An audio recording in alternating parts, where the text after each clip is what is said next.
Hi friends, welcome to Raga's Kitchen. நீங்களும் நம்ம channel subscribe பண்ணலனா கீழ இருக்க சப்ஸ்கிரைப் பட்டன் பிரஸ் பண்ணிக்கோங்க. அப்படியே பக்கத்துல இருக்க பெல் பட்டனையும் பிரஸ் பண்ணிக்கோங்க. நான் அப்லோட் பண்ற வீடியோஸை நீங்க மிஸ் பண்ணாம பார்க்க முடியும். ஃப்ரெண்ட்ஸ், இன்னைக்கு வீடியோல நம்ம வீட்ல யூஸ் பண்ணிட்டு தூக்கி போடுற இந்த பெருங்காயத்தூள் டப்பாவை எவ்வளவு யூஸ்ஃபுல்லா மாத்தலாம்ன்றத ஃப்ரெண்ட்ஸ் பார்க்க போறோம். நம்ம இன்னைக்கு இது சால்ட் ஸ்ப்ரிங்க்லரா யூஸ் பண்ண போறோம். ஃபர்ஸ்ட் இதுக்கு மேல இருக்க பேப்பர் எல்லாத்தையுமே ரிமூவ் பண்ணி எடுத்துறலாம். கொஞ்சம் கொஞ்சமா இந்த மாதிரி ஒட்டிட்டு இருக்கிறத மெட்டல் ஸ்க்ரப் வச்சு லைட்டா தேய்ச்சிங்கன்னா உங்களுக்கு ஈஸியா வந்துரும். அதுக்கப்புறம் நல்லா தொடச்சிருங்க. நல்லா ட்ரை ஆகட்டும். அதுக்கப்புறம் நம்ம இதை பெயிண்ட் பண்ண போகிறோம். நான் இன்றைக்கி வீட்டில் இருக்க இந்த 2 கலர்ஸ் வச்சு நான் அதை பெயிண்ட் பண்ண போகிறேன். இது ஜஸ்ட் ஃபேப்ரிக் கலர்ஸ் மாதிரி, அக்ரிலிக் கலர்ஸ். இது ஃபஸ்ட்டு கோல்டு கலரில் ஃபுல்லாக பேஸ் மாதிரி கொடுத்துக்கிறேன் நான் இதுக்கு.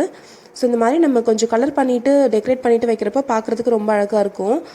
ஃபஸ்ட்டு கோட் கொடுத்துட்டு அதுக்கப்புறம் கொஞ்சம் காஞ்சதுக்கப்புறமா செகண்ட் கோட் கொடுத்துக்கோங்க. அப்போ ஃபுல்லாக ஃபில் ஆயிரும் உங்களுக்கு கோல்டு கலரில். இதுக்கு ரொம்ப பெயிண்டெல்லாம் செலவாகாது, ரொம்ப கம்மியாக தான் ஆகும். ஒரு 1/4 பாட்டில் கூட ஆகாது உங்களுக்கு. பாருங்கள், இந்த மாதிரி ஃபுல்லாக கோல்டு கலர் கொடுத்து முடிச்சாச்சு. இதுக்கு மேலே டெக்கரேட்டிவ்க்கு இந்த மாதிரி டார்க் பிங்க் கலரில் நான் லைட்டாக சின்ன சின்ன ஃப்ளவர்ஸ் மாதிரி போட்டுக்க போகிறேன். லைட்டாக சின்னதாக ஒரே ஒரு டாட் வச்சுட்டு அதை சுற்றி 6 ஸ்டோக் எடுத்துக்கலாம்.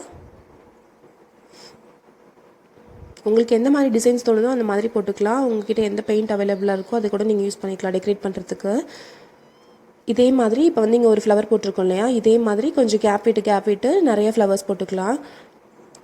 நான் ஜிக்ஸாக்காக அது மாதிரி போட்டிருக்கேன் பாருங்கள். ஃப்ளவர்ஸ் எல்லாத்தையும் கொஞ்சம் இடத்துலலாம் ஹாஃப் ஃப்ளவர் மட்டும் போட்டிருக்கேன் இந்த இடத்துலலாம். ஸோ அது பார்க்குறதுக்கு பாதி மட்டும் இடத்துல மேலே இருக்க மாதிரி இருக்கும். ஸோ மேலேயும் அதே மாதிரி நம்ம கலர் பண்ணிட்டோம். மேலேயும் இதே மாதிரி ஃப்ளவர்ஸ் வச்சிட்டோம். ஸோ ஃபுல் பாக்ஸே ரெடியான மாதிரி இருக்கும் இது. இப்போ இதில் சால்ட் ஸ்ப்ரிங்க்லராக எப்படி யூஸ் பண்ணலான்றது பார்க்கலாம். இந்த மாதிரி பெரிய ஹோல் இருக்கும் இல்லையா, அந்த பெருங்காயத்தூள் டப்பாவில் அந்த ஹோல்குள்ளார நம்ம உப்பு ஃபில் பண்ணுறதுக்கு ஒரு பேப்பர் வச்சு இந்த மாதிரி கோன் மாதிரி செஞ்சுக்கோங்க. செஞ்சுட்டு கீழே இருக்க இந்த பார்ட் கட் பண்ணி எடுத்துருங்க. கட் பண்ணிவிட்டு இதுக்குள்ளார சால்ட் இது மாதிரி நீங்கள் ஃபில் பண்ணிக்கலாம். கொஞ்சம் பெரிய ஹோலாக போட்டுக்கிட்டிங்க அப்படின்னா உள்ளார போய் சால்ட் ஃபில் பண்ணுறதுக்கு உங்களுக்கு ரொம்ப ஈஸியாக இருக்கும். இல்லை நீங்கள் பெப்பர் ஃபில் பண்ணுறதா இருந்தாலும் மிளகுத்தூள் இதே மாதிரி நீங்கள் ஃபில் பண்ணி யூஸ் பண்ணிக்கலாம். 2 பாக்ஸ் ஒரே மாதிரி செஞ்சு வச்சுக்கிட்டோம் அப்படின்னா பார்க்குறதுக்கு ரொம்ப அழகாக இருக்கும். இப்போ நம்ம சால்ட் ஃபில் பண்ணியாச்சு.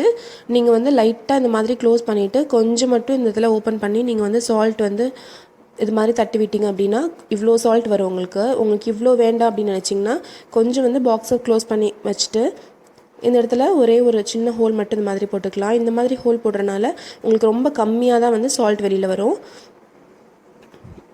பாருங்கள், இவ்வளோ தான் வரும். ஸோ இந்த இடத்துல மூணு ஆப்ஷன்ஸ் இருக்க மாதிரி நீங்கள் யூஸ் பண்ணிக்கலாம். அதில் ஒன்று க்ளோஸ்டாக இருக்க மாதிரி, ஒரு இடத்துல சின்ன ஓட்டை இருக்க மாதிரி, இன்னொன்று கொஞ்சம் பெரிய ஹோல் இது ஃபில் பண்ணுறதுக்கு யூஸ் பண்ணிக்கலாம். இப்படி யூஸ் பண்ணலன்னா கூட நீங்கள் குழந்தைங்களுக்கு கோலம் போடுறப்ப கலர் அடிக்கிறதுக்கு அவங்களுக்கு கலர் மாவு ஃபில் பண்ணி கொடுத்தீங்கன்னா அவங்க ஈஸியாக கலர் பண்ணுவாங்க, ஸ்ப்ரே பண்ணுவாங்க. அதுக்கும் நீங்கள் யூஸ் பண்ணிக்கலாம். கண்டிப்பாக இந்த வீடியோ உங்களுக்கு ரொம்ப யூஸ்ஃபுல்லாக இருக்கும்னு நினைக்கிறேன் ஃப்ரெண்ட்ஸ். யூஸ்ஃபுல்லாக இருந்துச்சுன்னா நம்ம சேனல் ராகாஸ் கிச்சனில் ஒரு லைக் கொடுங்க, ஃப்ரெண்ட்ஸ் கூட ஷேர் பண்ணிக்கோங்க, சப்ஸ்கிரைப் பண்ணி வச்சுக்கோங்க. தேங்க்யூ.